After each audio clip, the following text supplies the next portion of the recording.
Les apprenants de français trouvent parfois difficile les différences entre toujours, encore et déjà. Donc voici quelques petites explications avec des exemples pour mieux différencier ces adverbes. On commence avec toujours. Ce mot peut signifier tout le temps ou il peut signifier que l'action persiste dans le temps. Je t'aimerai pour toujours, pour tout le temps. Je suis toujours fâché. J'ai commencé à être fâché dans le passé et ça continue. Notez que ça dépend du contexte. Je suis toujours fâché peut aussi dire que je suis tout le temps fâché. Voici quelques autres exemples qui notent que l'action persiste dans le temps. J'étudie toujours le français. Je vais toujours à l'école. Es-tu toujours célibataire? Est-ce que tu es toujours là? Le château est toujours debout.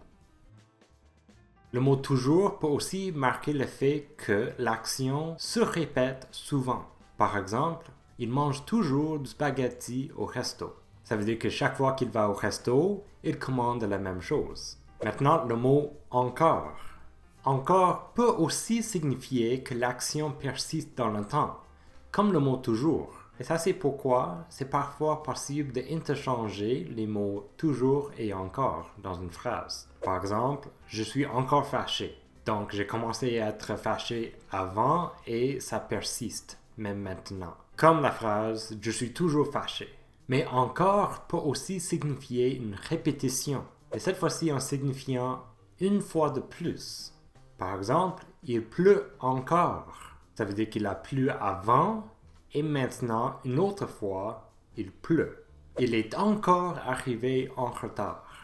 Encore peut aussi être utilisé pour un peu amplifier les mots plus ou moins. Parfois pour indiquer quelque chose de surprenant. Il est encore plus timide que l'année dernière. Ça veut dire qu'il était timide l'année dernière, mais maintenant il est même plus timide. Avec les nouvelles taxes, les gens auront encore moins d'argent dans leur poche. Ça veut dire que les gens n'avaient pas beaucoup d'argent avant et maintenant même moins d'argent. Et finalement, le mot déjà. Déjà utilisé pour indiquer qu'une action est arrivée dans le passé. J'ai déjà fini mes devoirs.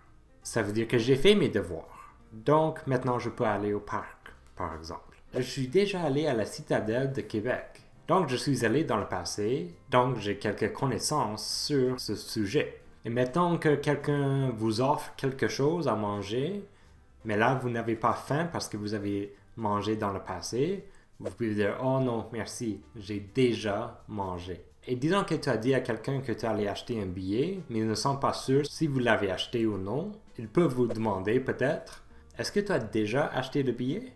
Et un dernier exemple, disons que vous arrivez dans un lieu et vous vous dites « je pense que je suis déjà venu ici ». Ça veut dire que dans le passé, j'ai peut-être été ici. Maintenant, pour revenir un peu, notez qu'avec les mots « toujours » et « encore », il faut noter la signification avec la négation, surtout avec le « pas ». Par exemple, aimes-tu les nouveaux films qui sortent au cinéma? Pas toujours. Ça veut dire pas tous les nouveaux films, mais peut-être quelques-uns. Et un exemple avec « encore », as-tu acheté une machine à coudre?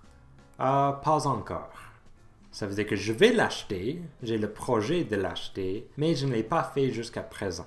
Et notez que « pas déjà » n'existe pas en français. Donc on a « pas toujours » ou « pas encore ». Et voilà. Est-ce que vous aimez toujours la langue française? Est-ce que vous allez regarder encore cette vidéo? Est-ce que vous avez déjà étudié les différences entre ces mots? Vous pouvez toujours laisser un commentaire.